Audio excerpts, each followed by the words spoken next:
Hello guys! Gusto mo ba ng libreng load? Panoorin lang ang aking video hanggang sa dulo dahil nandun po lumalabas ang mga kasagutan sa screen at kung tama ang pagkakasunod-sunod ang iyong sagot, i-message mo sa akin, huwag mong i-comment dahil baka maaaring kopyahin ng iba. Kaya yun lamang po, good luck! Salamat! Kwentong ito ay pinamagatang Tsuktsak Pamor. May GF ako, asawa ko na. College kami nung nagsimula kaming mag-hotel, pero 4 na beses lang yon at magkaibang hotel yun. PUP kami, nag-aaral kaya dun lang din kami sa mga hotel sa Santa Mesa nag-check-in. Hindi naman siya takot at kinakabahan, pumasok sa hotel kasi taga Makati siya at ako taga QC. At sinisigurado naman na hindi kami makikita ng mga classmates namin. Ninya boobs pa. Mga panahon na yun, iinom lang kami tapos magtsuktsakan kaya 3 hours lang. Then nung naging mag-asawa na kami at nagka-baby, hobby pa rin namin kasi nga gusto namin magkaroon ng time na walang napeperwisyo. Nakatira kasi kami sa bahay ng pamilya niya, kaya ang hirap mag-inuman at magtsuktsakan. So ayun, minsan kasama namin mag-overnight yung baby namin sa hotel. Dun pa din kami sa Santa Mesa kasi komportable kami. One time nag-check-in kami sa isang hotel. Mura kasi siya sa 12 hours, saka patok. Then the day na yon, kasama namin si baby, so hindi kami masyadong uminom. Yung room namin is yung may grahe sa baba. Okay naman siya, medyo maingay lang yung aircon. Tapos napatulog na si baby, so it's our time to make another one. Joke lang, withdrawal muna. So medyo tipsy lang, then pagtapos naming hugas na, siya naligo ako tamang hugas lang ng anes. Pagod kasi, paglabas ko ng CR, tulog na asawa ko. Ako hindi. So, nag-CP at TV ako. Tapos, may narinig akong kalabog sa hagdan. Hagdan ng grahe papunta sa room. Balak ko sanang gisingin asawa ko kaso sarap ng tulog eh. So ako, kuha ng bread knife na kasama sa order namin. Tapos tignan kung ano yun. Kasi baka may nambuboso sa amin. Wala naman pero pagbaba ko sa garahe parang may tumakbo sa labas ako tapos tinignan ko yung way kung saan siya papunta pero wala. Tipsy ako pero nasa wisyo ako at di ako namamalik mata. So naglakad pa ako ng kaunti. Nakita ko si Kuya Helper may hawak na mga kumot. Tapos tinanong ko siya kung may tumakbo na nakasalubong niya. Kasi sa way niya papunta yung lalaki o babae na tumakbo, sabi ni Kuya wala naman daw. Saka sabi ni Kuya wag ko na lang daw pansinin. So ayun, balik ako sa room.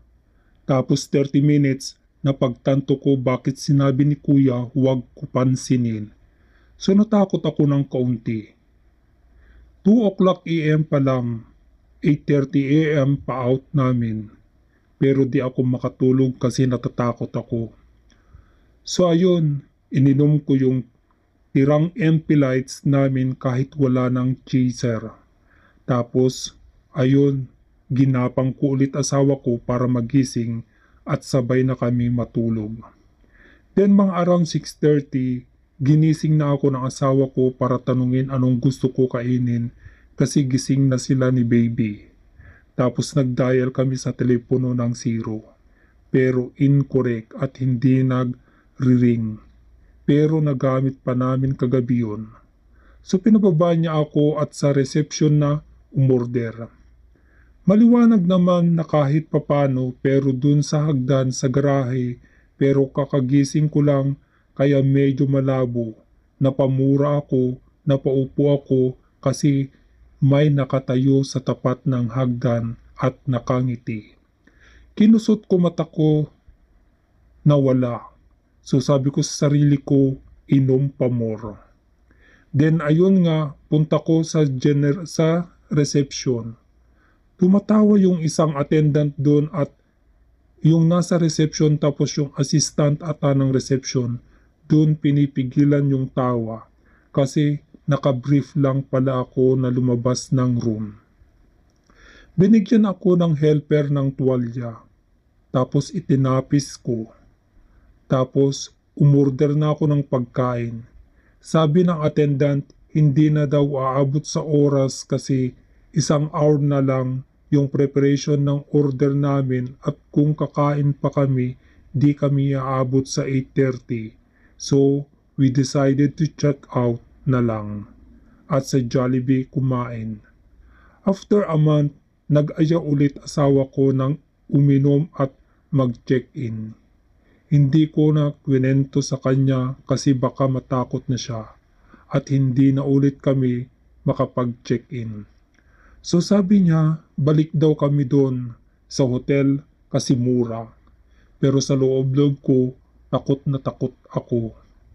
So I convinced her na wag na muna dalhin si baby. Dinahilan ko is para makapagwalwal kami ng bongga pero deep in me, natatakot ako ng baka may mangyari na paranormal at madamay si baby. So ayun nga, balik kami ng hotel. 12 hours promo kami pero dumating kami doon ng 4 at naisip ng asawa ko na baka alanganin yun out namin 4 o'clock ng madaling araw. So bili muna kami ng 7-Eleven tapos balik kami doon hintay ng 6:30. While waiting makipagkwentuhan kami kay Manong Guard.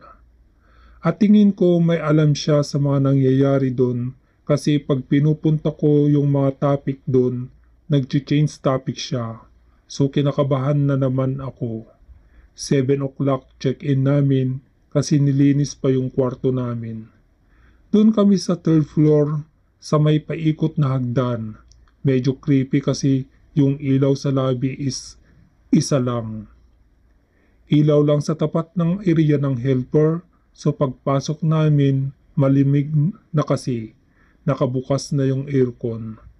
Sabi ng helper kung may need kami puntahan lang daw siya doon sa area niya kasi sira yung phone. Yung room namin is bandang dulo. Ang napansin ko habang papunta kami sa room, bukas yung mga katabi namin room. It means siguro walang tao. So kinabahan ako lalo kasi kung may mga available na palang mga room, bakit dito pa kami sa room na inalisan ng iba? So hindi ko pinansin, shut na, kwentuhan around 10:30, tsuktsakan na din, nakatulog ako. 12 o'clock ng madaling araw, ginising ako ng wife ko kasi hindi daw masarado yung gripo sa CR. So bihis ako, tinignan ko. Then punta ako sa area ni kuya. Sinigurado ko na nakadamit ako. Walang tao. Mas natakot ako kasi madilim yung area. Tapos may nakita ako ng mga mag-check-in na galing ata sa beer house kasi lasing na lasing yung mga lalaki. So takbo ako at sinalubong ko para may kasabay ako sa daan.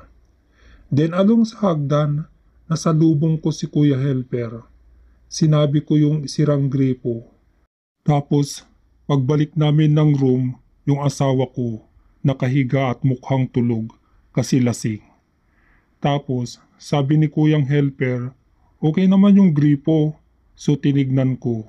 Sabi ni Kuya, labas na muna siya kasi asikasuhin niya yung kwarto ng isang customer na nakasalubong ko kanina na lasing. So pag alis ni Kuya, isasarado ko na sana ng pinto kaso nakita ko asawa ko kausap si Kuya sa labas. Tapos nung tumingin ako, tumatakbo papalapit asawa ko sabay tanong na okay na ba gripo? Sabi ni Kuya, okay naman na. Pero napatingin lang ako sa kanya kasi nasa isip ko 0 yung nakahiga. Nasa pinto pa lang tinanong ko siya. Nilakasan ko loob ko, tinanong ko siya saan siya galing. Tapos sabi niya sa loob na lang namin pag-usapan. Tapos Sabi ko, sumagot ka na muna at hinawakan ko na siya dalawang braso niya. Nahalata ata na nanginginig ako sa takot. Then sumagot siya sa sama niya sana ako kaso nung lumabas siya, di na niya ako inabutan. Pero sumunod siya doon nga lang siya sa kabilang hagdan dumaan. Hagdan malapit sa entrance. Tapos dumiretso siya sa reception at doon nagsabi as sa carry namin tapos sabi daw magpapadala na lang daw ng helper doon sa room tapos bumalik siya agad.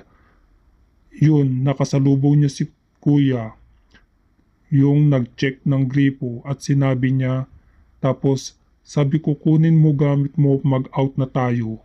Habang nag-aayos kami ng gamit, parehas kaming kinakabahan. Mahahalata sa mga kilos namin. Tapos pagkataranta nahulog niya yung resibo namin sa ilalim ng kama. So tinignan niya ako, it means ako kukuha. Siyempre takot kasi sa mga movies biglang may multo na sa ilalim ng kama. Ako pero no choice. Kaysa naman paggawayan namin, so kinuha ko. Nakapikit ako pero kinapkapa ko, nakuha ko. Then lalabas na sana kami, may kumatok. Sobrang gulat namin, napasigaw kami parehas. Tapos sumigaw si kuya sa labas. Sorry sa abala sir, tatanong ko lang sana kung okay na yung gripo nyo dyan. Then nakahinga kami ng maluwag. Balak ko na sana sumabay kami kaya kuya na bumaba pero sumagot yung asawa ko. Okay na po kuya. Tapos sumagot si kuya. Sige po, thank you po.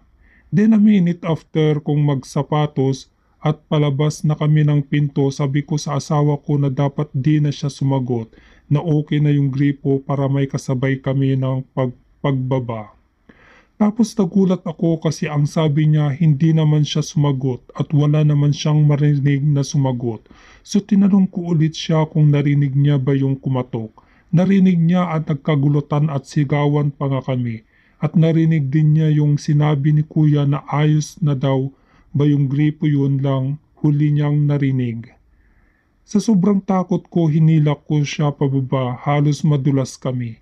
Akala mo hinahabol kami ng zombie. Tapos pagdating namin sa reception nagulat yung cashier kasi hindi pa naman kami time pero mag-out na kami. Tapos nung nakita niya yung resibo, sabi niya, backdated yung resibo. July 2012 pa yung resibo. Sabi niya, yung resibo, sa inyo po ba ito?